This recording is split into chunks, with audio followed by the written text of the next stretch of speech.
Desde já agradeço pela vida e presença de cada um de vocês aqui.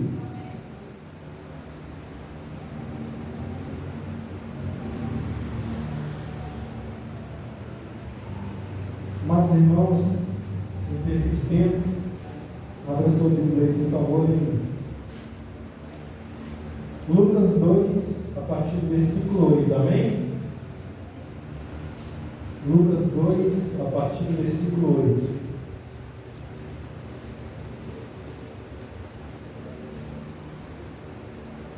Lucas 2, a partir do verso 8.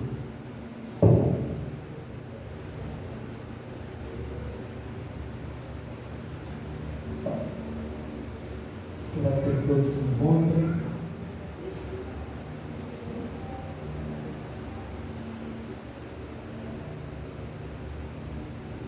Lucas 2, 8, a palavra de Deus nos diz assim: havia naquela mesma região pastores que viviam nos campos e guardavam os seus rebanhos durante as vigílias da noite. E um anjo do Senhor desceu aonde eles estavam, e a glória do Senhor brilhou ao redor deles, e ficaram tomados de grande temor. O anjo lhes disse: não tenham medo, estou aqui para lhes trazer boas novas, de grande alegria, que será para todo o povo, e que hoje na cidade de Davi lhes nasceu o Salvador, que é Cristo o Senhor. Repita comigo, irmãos: Salvador, que é Cristo o Senhor. E isso servirá a vocês de sinal. Vocês encontrarão uma criança envolta em faixa e deitada em manjedoura. E de repente apareceu com um anjo uma multidão do exército celestial, louvando a Deus, dizendo: glória a Deus nas maiores alturas, e paz na terra entre os homens, a quem Ele é bem. Quando os anjos se afastaram deles e voltaram para o céu, os pastores disseram uns aos outros: vamos até Belém e vejamos os acontecimentos que o Senhor nos deu a conhecer. Foram depressa e encontraram Maria e José, e a criança deitada na manjedoura. E vendo isso, divulgaram o que lhes tinha sido dito a respeito deste menino. Todos os que ouviam se admiravam das coisas relatadas pelos pastores. Maria, porém, guardava todas essas palavras, meditando-as no coração. E os pastores voltaram, glorificando e louvando a Deus por tudo o que tinham ouvido e visto, como lhes tinha sido anunciado. Amém? Amém. Glória a Deus. Amados irmãos, esse texto que nós lemos vai relatar o nascimento de Jesus. Amém?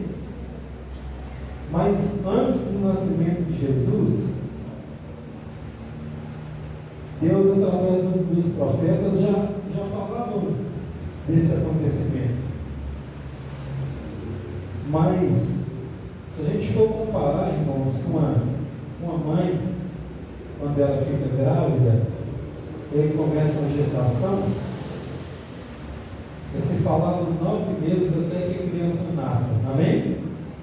Aqui, os profetas vão citar a vinda de Jesus aproximadamente há 1000 anos atrás. Há 1000 anos atrás, irmãos, já se falava de Cristo, o Salvador. Amém? Amém. E nós podemos ver isso no Salmo 22. onde o profeta vai dizer: Deus meu, por que me desamparastes?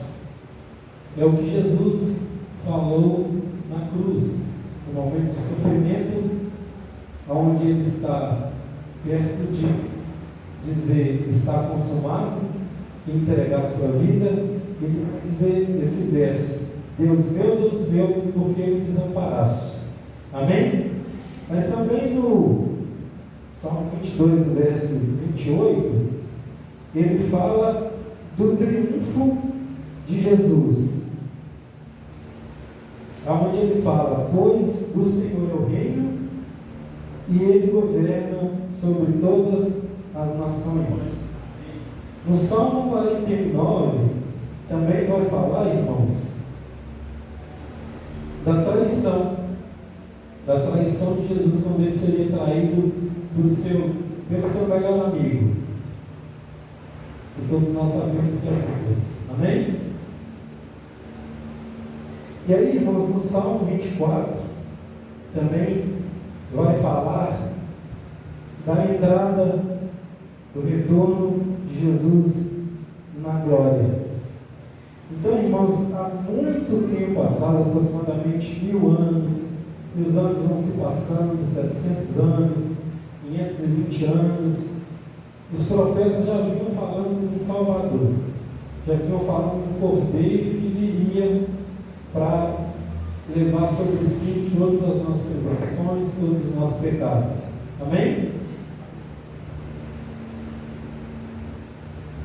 E em Isaías, irmãos, 53, ele vai falar das características de Jesus.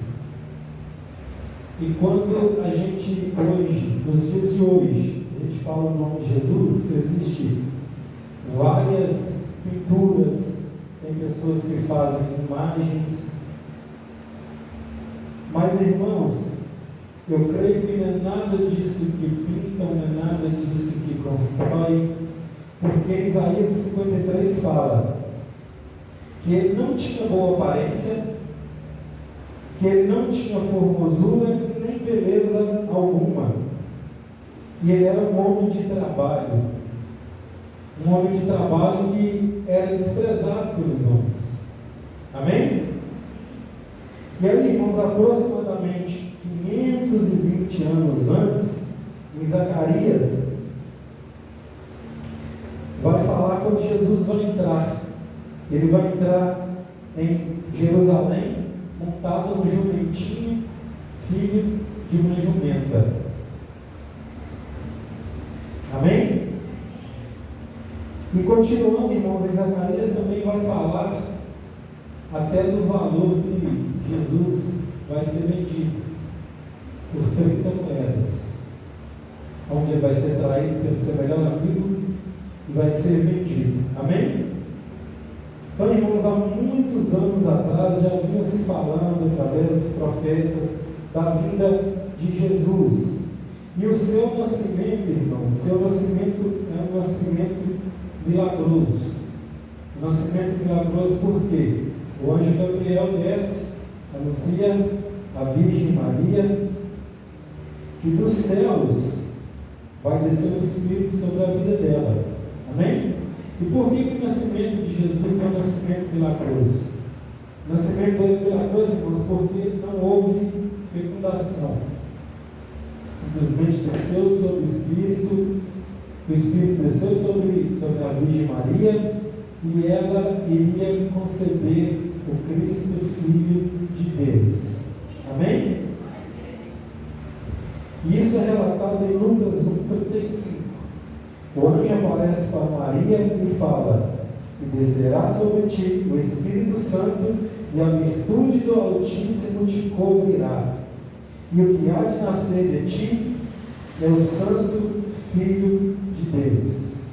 Amém? E aí, irmãos, Jesus sempre será extraordinário.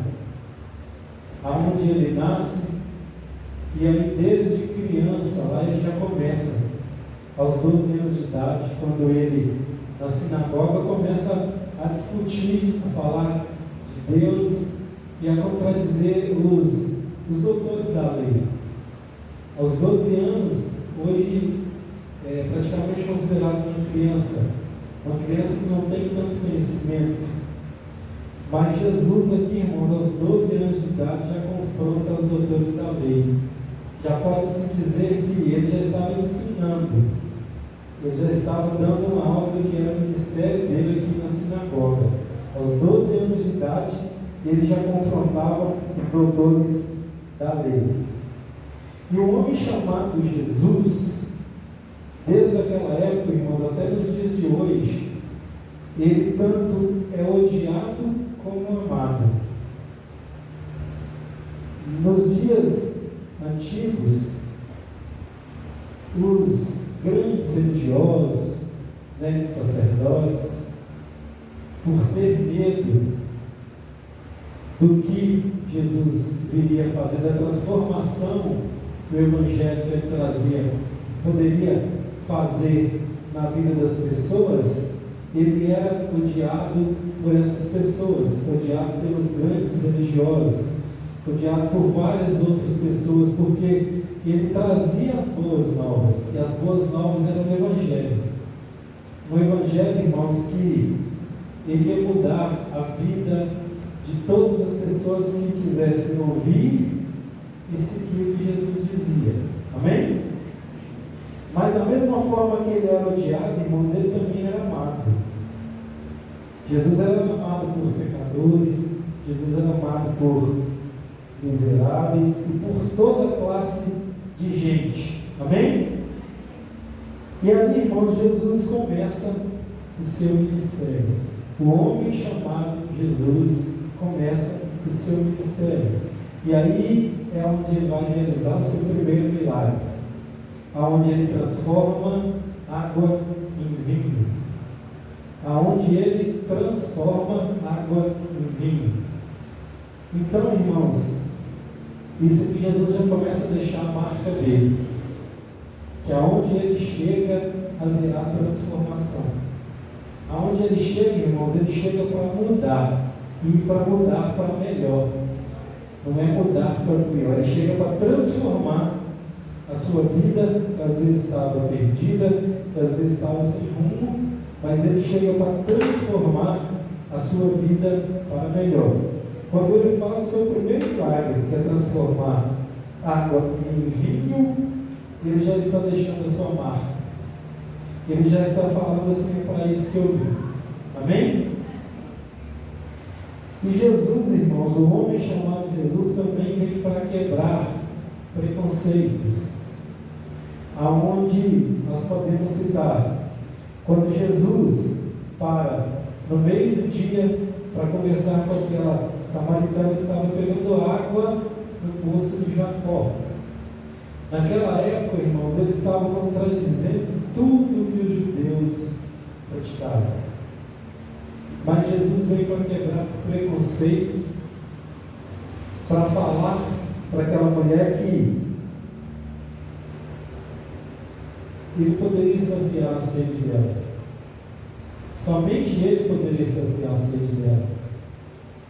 Uma sede, irmãos, que tantas pessoas têm, e várias pessoas buscam saciar essa sede, mas essa sede só é preenchida através de Jesus. Irmãos, o ser humano nasce com 3 dependências: de pai, de mãe e de Deus. O pai, ele às vezes vai ter no avô, às vezes vai ter no tio, às vezes no irmão mais velho. Da mãe é a mesma coisa, pode ter na avó, na tia, na irmã. Mas a de Deus, irmãos, a dependência de Deus, ele só vai encontrar em Jesus Cristo. Amém? Onde muitas das vezes várias pessoas ficam buscando preencher um vazio que existe dentro delas, e o vazio está ali tão perto, batendo na porta todos os dias, e se ele abrir, esse vazio vai ser preenchido. Amém? E aí, irmãos, o homem chamado Jesus, ele tem poder de perdoar pecados. Aonde em Marcos 2, quando aqueles amigos trazem o paralítico pelo telhado, desce ele pelo telhado, leva até Jesus, e aí Jesus fala com ele: seus pecados estão curados, pega a tua cama e anda. E ali, irmãos, como Jesus era odiado, teve pessoas que questionaram a ele: quem é você para perdoar os pecados de alguém? E aí Jesus fala mais uma vez, para dizer que seus pecados, diz que seus pecados são perdoados, pega a tua cama, levanta e vai, não peque mais. Amém? Amém. E aí, irmãos, Jesus, ele também tem poder, irmãos, para curar enfermos. Aonde, em Lucas 7, Jesus vai liberar uma palavra. Jesus vai liberar uma palavra sobre o servo do centurião. E aí, irmãos, isso aqui é tão interessante, é tão assim extraordinário, como Jesus é extraordinário, que não precisa ele estar lá para ele curar. Basta ele liberar uma palavra. Foi o que ele fez aqui. O centurião foi até ele, pediu a ele para que curasse o seu servo. E aí, quando Jesus falou: eu vou até lá, ele falou: não precisa o Senhor ir até lá. Basta o Senhor liberar uma palavra e eu creio que meu servo será curado. E aí Jesus vai dizer a ele que nunca viu fé tamanha em Israel. E aí, irmãos, basta você profetizar sobre alguém que você conhece aí, com muita fé. Pede a Deus, pede a Jesus que vá até essa pessoa, irmãos, agora. E profetiza cura, profetiza libertação na vida dela. A sua oração, o seu clamor, irmãos, ele não tem distância. Não importa onde essa pessoa esteja, pela sua fé, pelo seu clamor, ela será alcançada em nome de Jesus. Amém? E aí, irmãos, Jesus, o homem chamado Jesus, tem poder para expulsar e libertar qualquer um que esteja endemoniado. Nós vamos lembrar daquele homem que vivia em Gadareno, que vivia atormentado, irmãos, se cortando, que vivia sob muita tribulação, sob muito tormento, sem paz nenhuma. E aí Jesus chega, irmãos. Esse homem vivia acorrentado, todo mundo tinha medo dele. Ele vivia isolado. Ninguém queria chegar perto desse homem, irmãos. Jesus vem, liberta ele de demônios, purifica ele com o sangue que ele tem, cura ele, irmãos, e ele se torna limpo. E naquele momento Jesus trouxe a paz no coração dele. Jesus tirou o tormento da vida dele. Amém? Jesus, irmãos, é aquele que tem poder sobre a morte. Jesus tem poder sobre a morte, irmãos, quando Marta e Maria chegam até ele, fala que Lázaro morreu. E aí Jesus chega, simplesmente pede para remover a pedra, chama Lázaro para fora. Ninguém estava entendendo o que ele estava fazendo, irmãos. Mas Jesus irá nos chamar e nós vamos ir sem entender muita coisa. Porque só cabe a Deus entender todas as coisas deste mundo, amém? E Ele vai liberar para a gente um pouquinho a cada momento que a gente cavando, descobrindo, Ele vai liberando para nós. Então, irmãos, Ele tem poder sobre a morte. Amém? Jesus, irmãos, o homem chamado Jesus. Hoje eu vou falar a noite inteira dele. O homem chamado Jesus, não se esqueçam dele. O homem chamado Jesus, irmãos, ele atende o clamor. Ele atende o clamor dos aflitos. Lembra o cego de Jericó? Que ele vai gritar lá: filho de Davi, tem misericórdia de mim. E aí as pessoas, irmãos, pedem para que ele se cale. Mas ele, enquanto Jesus não escuta ele, irmãos, ele não cala. Isso aqui, irmãos, é uma lição para nós. Muitas vezes a gente pede uma vez e esquece.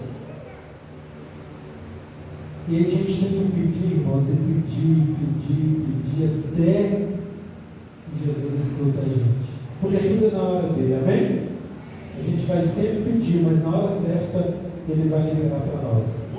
Mas isso aqui, irmãos, é um aprendizado para nós. Não deixe que as pessoas calem no seu clamor. Não deixe que ninguém, irmãos, te impeça de clamar a Deus. Amém? E o homem chamado Jesus, irmãos, é aquele que desafia os seus inimigos. Quando ele vira para os fariseus e pergunta para eles assim: quem dentre vós me aponta pecado? Jesus perguntando para eles: quem de vocês pode falar que eu tenho algum pecado? Quem dentre vós me aponta pecado? Jesus é o único, irmãos, que veio, um cordeiro limpo, puro, que não cometeu nenhum e nem vai cometer nenhum pecado. Pelo contrário, ele veio tirar, nos libertar do pecado. Amém? Então isso aqui, irmãos, é lindo quando ele confronta. Eles ficam falando, Jesus vai simplesmente, como se diz no nosso ditado, dar na canela deles, né? Pergunta para eles assim: quem dentre vós me aponta pecado? Quem de vocês pode mostrar que eu tenho algum pecado? Amém? Agora, irmãos, uma coisa que nós precisamos atentar. O nome de Jesus é citado há muitos anos atrás. Jesus nasce, começa o seu ministério. Mas aí, irmãos, vem uma pergunta que nós precisamos entender ela. Por que Jesus foi tão perseguido desde quando ele nasceu? Por que Jesus foi tão perseguido, irmãos, desde quando ele nasceu? E eu gostaria que você abrisse rapidinho a sua Bíblia aí, em Gênesis 3, a partir do verso 15.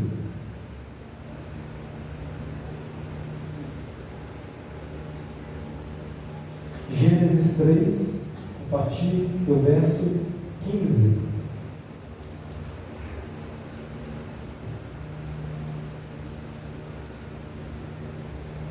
Deus criou o homem perfeito, amém, irmãos? Deus criou o homem perfeito e coloca ele no jardim.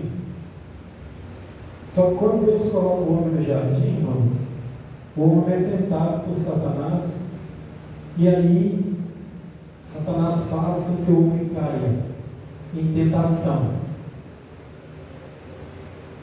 Gênesis 3, a partir do verso 15. Diz assim a palavra de Deus. Isso aqui, irmãos, foi uma profecia que Deus liberou sobre Satanás em Gênesis 3,15, por ele ter feito o homem cair. Amém? Gênesis 3,15. Porém, inimizade entre você e a mulher, entre a sua descendência e o descendente dela. Este lhe ferirá a cabeça e você lhe ferirá o calcanhar. Amém? Então, irmãos, o que Deus está liberando aqui? Deus está falando que vai nascer um de mulher que vai ferir a cabeça de Satanás, que vai pisar na cabeça da serpente, que simboliza Satanás. Amém? E a profecia de Deus, irmãos, ela se cumpre. A palavra de Deus, ela se cumpre. Não importa o tempo, mas a palavra de Deus, ela vai se cumprir. E aí, irmãos, quando Deus fez o homem perfeito, coloca o homem no jardim, o homem cai em pecado, aí, irmãos, Satanás passa a ter o poder da morte, aonde em Hebreus 2,14 fala: Satanás tinha o poder da morte e possuía o império da morte. Mas isso aconteceu, irmãos, por causa do pecado. Através do pecado que foi cometido, através quando o pecado entrou na vida do homem, deu legalidade para Satanás. Deus fez o homem perfeito, mas o homem peca e dá legalidade para Satanás. Amém? E agora, irmãos, nós vamos para a conjectura, uma suposição, não saindo da palavra, não saindo da Bíblia. A gente imagina que Satanás, irmãos, ele conhece a Bíblia de trás para frente e frente para trás. Amém? E ele sabe que se Deus liberou uma profecia, se Deus liberou uma palavra, a palavra vai ser cumprida. E a partir do momento que Deus libera essa palavra, que ia nascer alguém de mulher, que ia pisar a sua cabeça, e eu creio que Satanás ligou as anteninhas dele lá, e já ficou atento a todo nome que Deus levantava. Amém? E aí, irmãos, Deus levanta Abraão. Eu imagino que Satanás já ligou as antenas, já falou assim, ó, Deus tem uma promessa sobre Abraão. Lá fala que através dele todas as famílias da terra serão benditas. Amém? Vamos ficar de olho nele, porque talvez pode ser esse aí que vai vir pisar na cabeça de Satanás e vai vir destituir ele do poder da morte. Amém? Mas aí, irmãos, Abraão se precipita. Abraão se precipita, não espera o tempo de Deus e tem um filho com uma escrava. E aí eu creio que Satanás fala assim: não vai ser esse aí que vai pisar na minha cabeça, porque ele não obedece a Deus, ele não espera o tempo de Deus. Posso ficar tranquilo no meu cantinho aqui, e por enquanto não vai ser esse não. Esse aí não vai pisar na minha cabeça não. Amém? E aí, irmãos, depois disso, é que Deus levanta. Irmãos, está falhando muito aí? Troca, tá tranquilo? Se tiver, me fale aí, tá? E aí, irmãos, vamos passar os tempos, aí Deus levanta Moisés. Satanás liga as anteninhas dela de novo. Existe uma promessa sobre ele. Moisés é o que vai libertar o seu povo, é o que vai determinar as 12 pragas. Amém? Talvez pode ser esse que vai destituir o seu poder. Ele coloca a mão na vaca, o cajado vira serpente, coloca a mão na serpente, vira o cajado, e ele fala face a face com Deus. Ele tem muita intimidade com Deus. Talvez pode ser esse que vai pisar na cabeça de Satanás. Mas aí, irmãos, nós lembramos bem que Deus pede a Moisés para ele falar com a rocha. Moisés pede a rocha. E aí, mais uma vez, irmãos, eu creio que Satanás ficou tranquilo e falou: não será esse aí, porque ele também não obedece a Deus. Pode ter promessas sobre a vida dele, ele pode vir com grandes promessas, pode falar cara a cara com Deus, pode ter libertado o seu povo do Egito, mas não obedece a palavra de Deus. Não faz o que Deus pede ele para fazer. E aí, mais uma vez, irmãos, eu creio que ele ficou tranquilo lá no cantinho dele. Amém? E aí, irmãos, com o passar do tempo, Deus levanta Davi. E aí, mais uma vez, o creio que Satanás já ficou a espreitar, e aí falando que existe uma promessa sobre ele será rei, virá da casa de Jessé, ele será ungido por Deus e conquistará grandes nações. E aí, irmãos, Satanás não é bobo nem nada.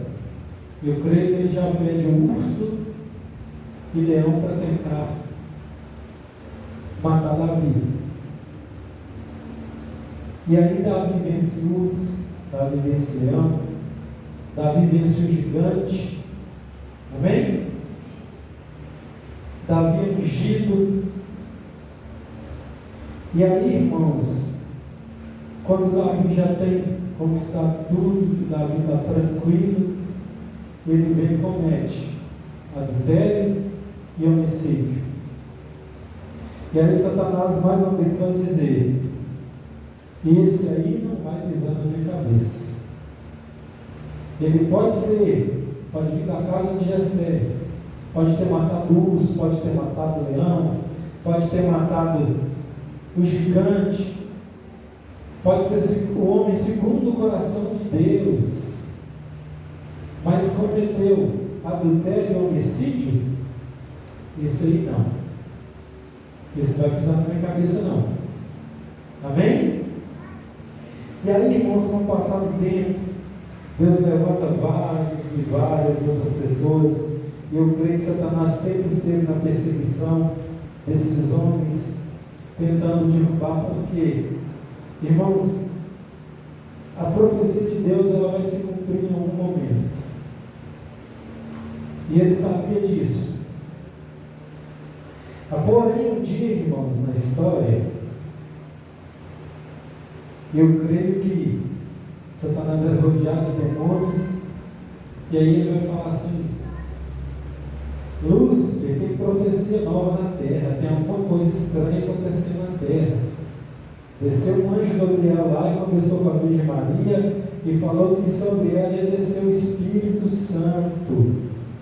Amém? E ele vai citar também, irmãos, que tinha uns pastores no campo, e veio o anjo dizendo que hoje da cidade de Davi nasceu o Salvador, que é Cristo Senhor, e um exército celestial que eles viam cantando: glória a Deus nas alturas, paz na terra e boa vontade para com os homens. E chegaram também os magos de Jerusalém, e eles mostraram a Herodes uma profecia muito antiga, onde essa profecia falava que em Belém ia nascer o rei. E aí, irmãos, Satanás vai e entra no coração de Herodes. E Herodes determina uma ordem: peguem todas as crianças até 2 anos de idade e matem todos. Mas um anjo do Senhor avisa José. José pega Maria e Jesus e foge para o Egito. Amém? E aí, irmãos, ele vai dizer também, nessa profecia, vai dizer também, irmãos, que ele é chamado de vários nomes, e o nome dele é Emanuel, que significa Deus conosco. Mas ele também é chamado de Cristo, que significa ungido de Deus. E ele tem um outro nome ainda, irmãos, que é o nome de Jesus, que significa Jeová, é salvação ou Salvador. E aí Satanás fica esperto e fala: é esse aí que vai ferir a minha cabeça. É Jesus Cristo, nascido da Virgem, nascido do Espírito Santo, é esse que vai ferir a minha cabeça. E foi para isso que Jesus veio, irmãos. Jesus veio para destituir o poder que foi dado a Satanás quando o homem lá no jardim, pecou e deu legalidade de Satanás sobre a morte. Amém?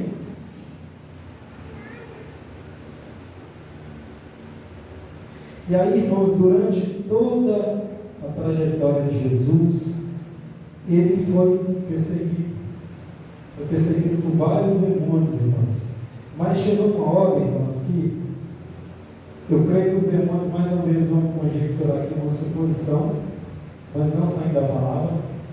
Eu creio que os demônios chegaram para Lúcio e falaram assim: Lúcio, tem 30 anos que nós estamos tentando pegar ele. Tem 30 anos que nós estamos tentando acabar com a vida dele e a gente não consegue. Vai lá e resolve você. Agora é entre vocês dois.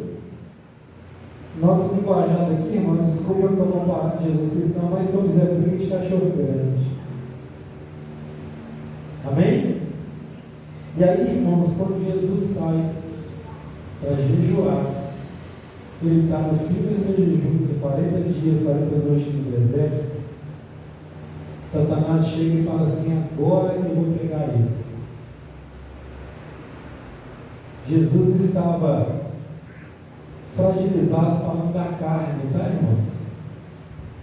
Não do espírito.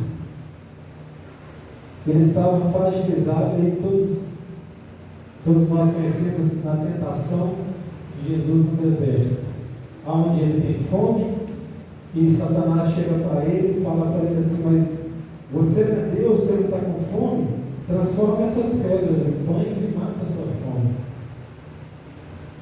E aí Jesus, irmãos, com a palavra, ele vai responder a Satanás assim: nem só de pão viverá o homem, mas de toda palavra que sai da boca de Deus.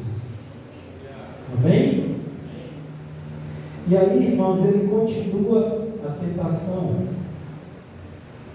Ele leva Jesus para um monte alto e fala com ele: lança-te daqui, porque está escrito que darás ordem aos seus anjos, e seus anjos não deixarão que você tropece. E aí, mais uma vez, com a palavra, Jesus vai responder a ele: mas também está escrito que não tentarás o seu Deus. Amém? E aí, irmão, Satanás continua a tentar Jesus. E aí ele vai tentar a última cartada aqui. Ele vai mostrar para Jesus a terra. Mas ele não mostra qualquer coisa, irmãos. Ele mostra a melhor parte. Ele mostra as melhores coisas que tem aqui. Isso aqui, irmãos, é um despertar para a gente. A gente falar não a tudo que é ruim é tranquilo. Mas se você falar não para o que te atrai? Satanás tentou usar aqui a cobiça dos olhos. Amém? Onde ele mostrou tudo de bom que tinha e simplesmente falou para Jesus: tudo é seu se você simplesmente se prostrar e me adorar.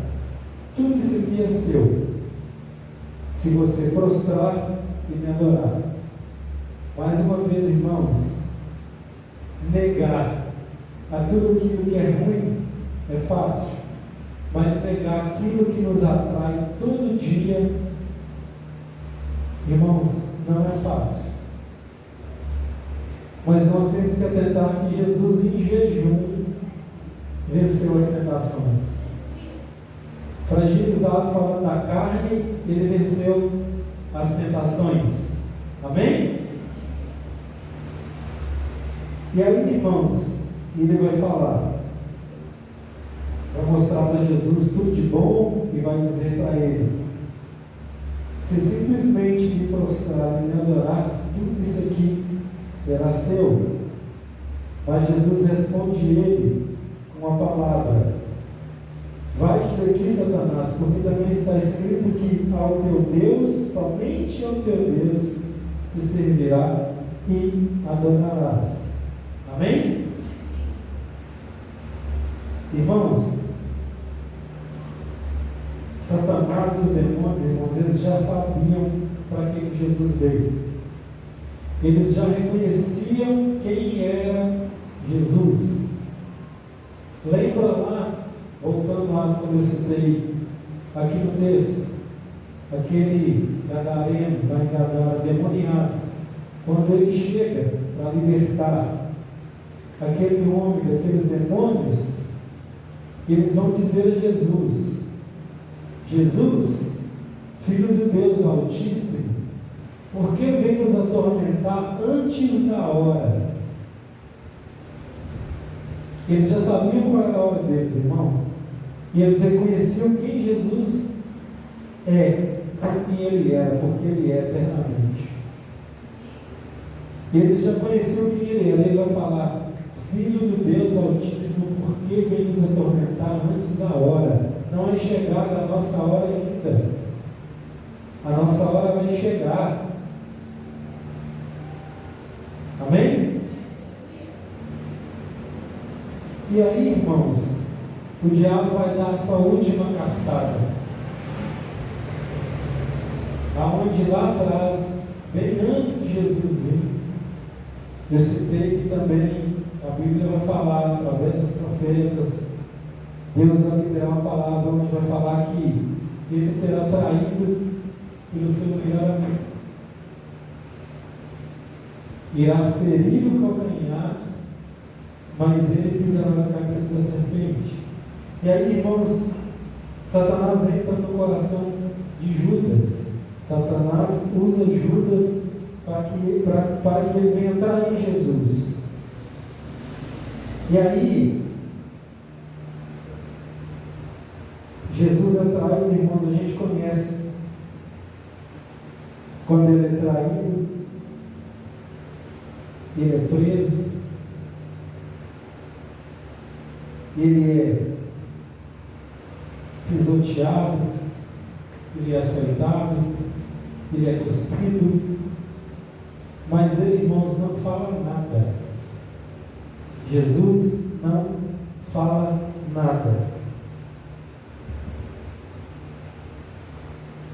E aí, irmãos, eu creio que Satanás,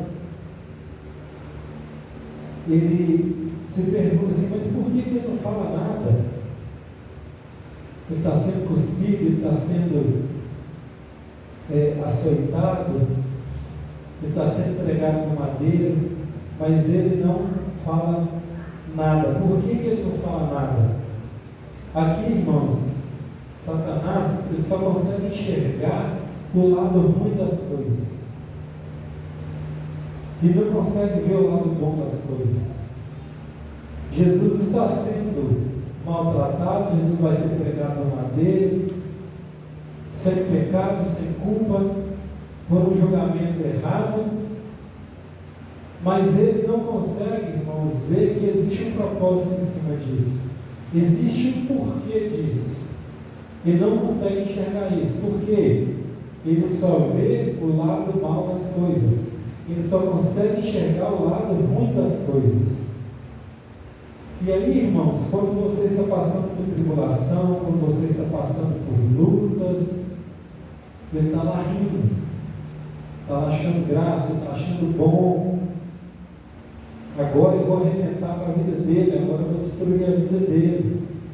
E aí Deus, irmãos, está lá, falando assim: eu estou treinando ele, eu estou cuidando dele agora, para lá na frente ele se tornar mais forte. Deus enxerga o propósito e o lado bom de tudo. Mas o Satanás, irmãos, ele não consegue enxergar. Porque a sua essência é ruim, a sua essência é mal. A Bíblia diz que ele veio para matar, roubar e destruir. Ele fica alegre com isso. Com maldade, com matança, com roubo. Isso torna ele feliz, irmãos. Irmãos, como lá no jardim, quando o homem peca, ele dá legalidade para Satanás. Irmãos, é simples para você dar legalidade. Peca. Peca e não se arrepende dos seus pecados. Então, irmãos, Satanás ali está falando, pensando, feliz com o plano que ele tinha feito. Do seu melhor amigo ter distraído, dele ser preso, dele ser julgado e dele ser levado a madeira.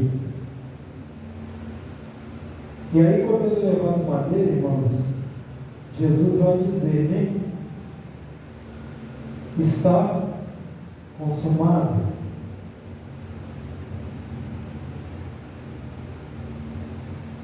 Aí Satanás vai pensar assim: acabou, venci.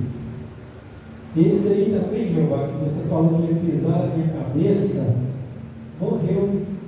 Eu consegui matar ele. Mas aí, como ele não entende, irmãos, os propósitos de Deus, eu creio que quando aconteceu isso foi festa no inferno. Como se fosse nos dias de hoje feriado nacional. Todo mundo comemorando. Ele morreu, ele está morto, né? Mas aí, irmãos,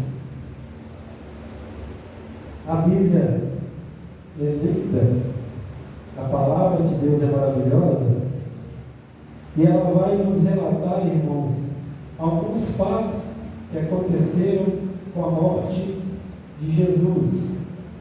E o primeiro fato, irmãos, foi que Jesus não foi assassinado. Jesus deu a sua própria vida.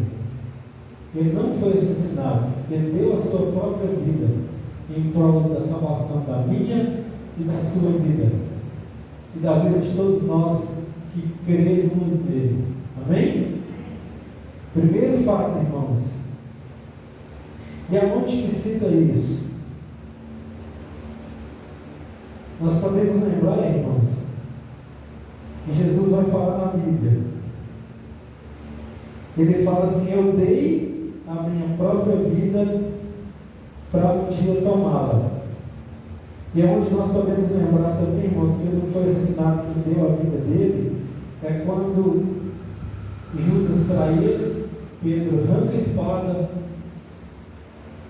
corta a orelha do sumo sacerdote, e Jesus vai falar com Pedro: Pedro, guarda essa espada, não foi para isso que eu vim, Pedro. Eu vim para salvar e não para matar. E aí ele fala: se eu rogasse ao Pai, o Pai mandaria 12 legiões de anjos, porque Jesus iria rogar ele. Um anjo, irmão, matou 185 mil homens. Uma legião de anjos é 6 mil homens. Se você multiplicar 12 vezes 6, 72 mil vezes 185 mil. Se Jesus rogasse ao Pai, irmãos, ele arrasaria a humanidade na terra. Então isso prova, irmãos, que ele não foi assassinado. Ele deu a sua própria vida em prol da minha e da sua. Amém? E aí quando Jesus, irmãos, ele vai dizer assim: está consumado, é a mesma coisa dele falar: o plano da salvação está completo. Onde Satanás achou que tinha vencido, Jesus vai dizer: o plano da salvação está completo. Amém? Porque foi para isso que ele veio, para salvar a minha vida e a sua. E aí, irmãos, a Bíblia vai dizer que quando o homem morre, seu corpo volta ao pó, o Espírito vai a Deus. Amém? E como Jesus é Deus, irmãos, ele está em controle do seu Espírito. E aí a Bíblia vai dizer que ele desce nas partes mais baixas. E aí a profecia de Deus vai se cumprir, onde ele fala que o nascido de mulher irá será ferido em seu calcanhar, mas ele irá pisar na cabeça do diabo. E aí, irmãos, pisar na cabeça do diabo, Jesus morre, desce nos lugares mais baixos, toma de Satanás as chaves do inferno e da morte e destitui o poder que foi dado a ele lá no jardim do Éden, quando o homem pecou. Jesus desce lá, irmãos, e ridiculariza Satanás. É a mesma coisa que descesse lá, irmãos, e falasse para ele assim: quem é você para achar que tem mais poder do que eu? Quem é você para achar que tem poder sobre a morte? Jesus desce, irmãos, e toma a chave. E aí, irmãos, a Bíblia vai dizer que antes da ressurreição de Cristo, quando o homem morria, o Satanás tem o poder da morte. Se Deus ressuscitasse, o homem ia morrer novamente. E aí, quando o homem morria, irmãos, ele descia. Existia um lugar lá embaixo, que é o Hades, que existia separação entre os ímpios e os impuros. Amém? E aí, irmãos, quando Jesus vai declarar para aquele ladrão lá na cruz, Jesus vai falar para ele assim: hoje mesmo estarás comigo no paraíso. Amém?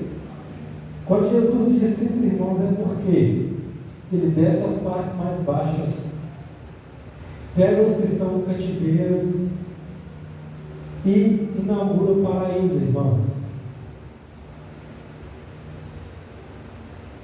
Hoje, quando você morre e já está salvo, você não desce e fica separado mais. Você já sobe o paraíso para esperar aquele lugar que Deus preparou para mim e para você, e que um dia nós o veremos como Ele é. Amém? Então, irmãos, quando Jesus desce lá, Ele desce para cumprir a profecia. Foi para isso que Ele veio, irmãos. Ele veio para cumprir o que Deus havia lhe pedido.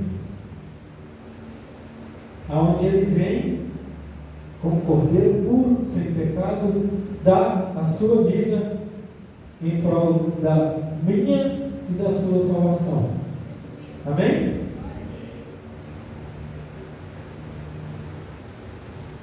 E aí, irmãos, só está faltando uma coisa: Jesus ressuscitar o seu corpo.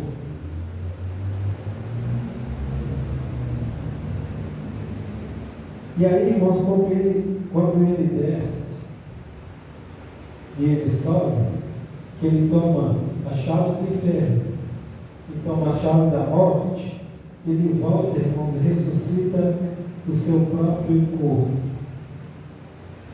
E aí, no terceiro dia, todos nós sabemos que quando vamos procurar ele, o corpo dele não está lá mais. Porque a partir do momento que ele desce, irmãos, a Bíblia vai dizer, Jesus fala assim: aí é-me dado todo o poder sobre os céus e a terra e embaixo da terra. Só Ele, irmãos, tem o poder da vida e da morte. Só Ele pode te tirar da morte e te trazer para a vida.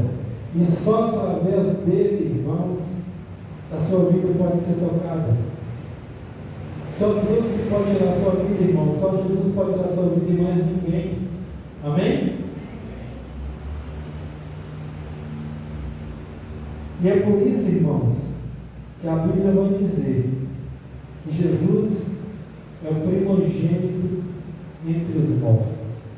Jesus é o primeiro e o único e será eternamente aquele que venceu a morte.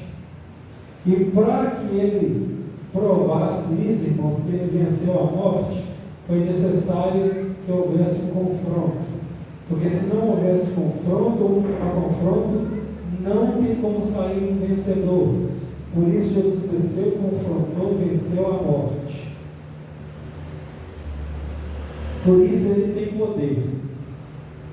E somente Jesus, irmãos, que tem poder de salvar. Mas ninguém tem poder de salvar. Com todo respeito, irmãos, padre, pastor, papa, Maria, José, João, Pedro, ninguém tem poder de salvar a sua vida, irmãos. Só Jesus tem o poder, porque ele desceu lá, irmãos, tomou da mão de Satanás a chave da morte, a chave do inferno. E só a ele é dado o poder da vida e da morte. Então somente ele, irmãos, tem o poder de salvar a minha e a sua vida. Amém? E aí quando Jesus desce, irmãos, e vence a morte, ele destituiu Satanás do seu poder e da sua autoridade sobre a morte. Por isso, mais uma vez, irmãos, eu venho repetir para que você deixe essa palavra entrar e ficar cravada no seu coração. Jesus é o único Salvador, porque ele tem o domínio sobre o império da morte. E aí, irmãos, você não precisa ir lá não, você pode simplesmente pesquisar, ou perguntar para alguém que já foi. Quando alguém visita o túmulo de Jesus, vai estar escrito lá assim: ele não está aqui, ele ressuscitou. Amém? Então, irmãos, nós não cultuamos a um Deus morto, nós cultuamos a um Deus vivo, a um Deus que está vivo, a um Deus que morreu, a um Deus que venceu a morte e ele está vivo para toda a eternidade. Amém? E é para essa eternidade, irmãos, que ele nos chama. Porque quando ele sobe, ele fala que vai preparar um lugar. E quando ele subir, ele vai preparar um lugar para cada um de nós, e ele espera a cada um de nós lá, como o noivo que espera a sua noiva. Eu não vou falar que ele espera ansioso, irmãos, porque é tudo no tempo dele. E eu creio que às vezes não tem ansiedade no coração dele. Mas ele quer, irmãos, a noiva dele lá junto com ele. Porque ele veio preparar um lugar para essa noiva, esse lugar está preparado, esperando que a noiva chegue. E ele vai levar a sua igreja, irmãos. E a igreja não é 4 paredes, não é placa. A igreja, irmãos, é aquele que aceita Jesus como seu único e eterno Salvador, que se arrepende dos seus pecados e que pratica a palavra de Deus. Isso é igreja, irmãos. Tira da sua cabeça, irmãos, se você tem aí, eu creio que nenhum de vocês aqui tem, que igreja é isso aqui, é 4 paredes. Aqui é simplesmente um lugar reservado, onde nós reservamos para que, através, vou falar até de um conforto, a gente possa adorar a Deus, porque só Ele é digno de toda honra, glória, louvor e adoração. Aqui é um lugar reservado, irmãos, que nós chamamos do sol da chuva, para adorar a Deus. Mas o templo do Espírito Santo, da habitação do Espírito Santo, ele existe dentro de cada um de nós. Basta cada um de nós querer e aceitar e buscar a Ele dia após dia. Amém? E aí, amados irmãos, depois de ressurreto, tudo muda. Jesus não é mais filho de José, Jesus não é mais o carpinteiro, Jesus não é mais o cordeiro. E depois do ressurreto, irmãos, dele ressurreto, ele não é mais aquele que foi citado pelos profetas anteriormente. Ele não é mais aquele que eu, como eu citei aqui, que não tinha formosura, como existe nos quadros pintados hoje, né? Barba feita, cabelo grande, olhos azuis. Depois de ressurreto, irmãos, ele não é mais esse Jesus. Depois de ressurreto, irmãos, ele é o Rei da glória. Ele é o leão da tribo de Judá. Ele não é mais o cordeiro, irmãos. E um dia, irmãos, eu creio que todos nós o veremos como ele é. Assim como em Apocalipse, quando João vai tentar descrever o que ele viu, que a glória é tão grande, irmãos, quando ele se depara, ele cai. E aí, irmãos, ele tenta escrever o que ele viu, o que ele vê. Que aos seus olhos é como chama de fogo. Ele está vestido com uma roupa branca, puro, limpo. Seus pés são como um latão reluzente. Amém? E aí, irmãos, é esse Deus que nós temos que cultuar. Esse Jesus, irmãos, glorificado, que veio com uma promessa para mim e para você, que um dia Ele vai nos levar. E nós teremos um corpo semelhante ao dele, glorificado, sem dor, sem choro, sem mágoa, sem doença, perfeito assim como Ele é. Amém? E que um dia, irmãos, nós possamos juntos viver esse momento. Eu gostaria de terminar, irmãos, pedindo a cada um de vocês que abra a sua Bíblia aí, em Filipenses 2, a partir do verso 5.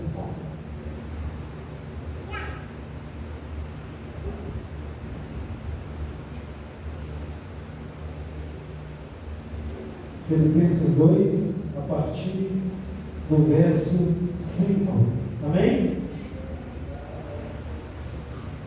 Onde a palavra de Deus vai dizer assim: irmãos, tenham entre vocês o mesmo modo de pensar de Cristo Jesus, que mesmo existindo na forma de Deus, não se considerou um ser igual a Deus, algo que deveria ser retido a qualquer custo. Pelo contrário, ele se esvaziou, assumindo a forma de servo, tornando-se semelhante aos seres humanos, e, reconhecido em figura humana, ele se humilhou, tornando-se obediente até a morte e morte de cruz.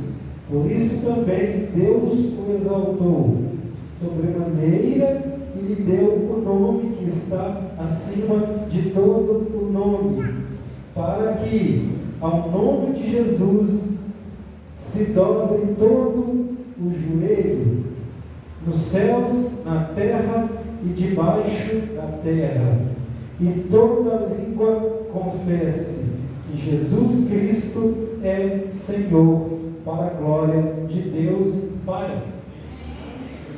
Amém? Irmãos, chegará esse dia, irmãos, que todo joelho se dobrará. Não importa, irmãos, quem seja, humano, Satanás, Lúcifer. Chegará um dia, irmãos, que será dada a ordem.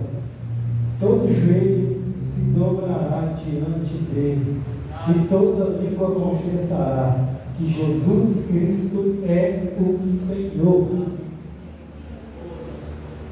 Então, irmãos, aquele que crê, aquele que não crê, aquele que busca, aquele que não busca, aquele que odeia, aquele que ama, vai chegar esse dia que todos nós iremos dobrar o joelho e declarar: Jesus Cristo é o único e eterno Salvador da minha, da sua e das nossas vidas. Amém? Então, irmãos, esse Jesus que nós temos que agradecer, nós temos que glorificar. É este Jesus que é o único caminho até Deus Pai Todo-Poderoso, onde Ele fala: eu sou o caminho, a verdade e a vida, ninguém vem ao Pai a não ser por mim. É este Jesus, irmão, que veio e deu a vida dele para salvar a minha e a sua. E a Ele que nós temos que agradecer, e a Ele que nós temos que buscar, e a Ele que nós temos que engrandecer o nome acima de todos os nomes, dia após dia, até o dia que Ele vier recolher a minha e a sua vida. Amém? Então, irmãos, que nós possamos sair daqui com essa palavra do nosso coração, de um Jesus que existia um propósito sobre a vida dele, e que Ele veio cumprir esse propósito. E essa noite eu te digo, irmãos, que Deus tem propósito para mim e a sua vida também, e que Ele possa nos revelar através da sua sabedoria, que Ele possa abrir os nossos olhos espirituais, e que nós possamos, irmãos, viver o propósito que Ele tem para cada um de nós. Mas isso, irmãos, nós temos que falar: eis-me aqui, Senhor. Estou à sua disposição. Usa-me da maneira que o Senhor deseja. Entrega a sua vida a Ele, irmãos. Da mesma forma que Ele veio para transformar água em vinho, Ele veio para transformar a minha e a sua vida. Amém? Amados irmãos, se coloque sobre seus pés. Vamos agradecer a Deus por esse culto.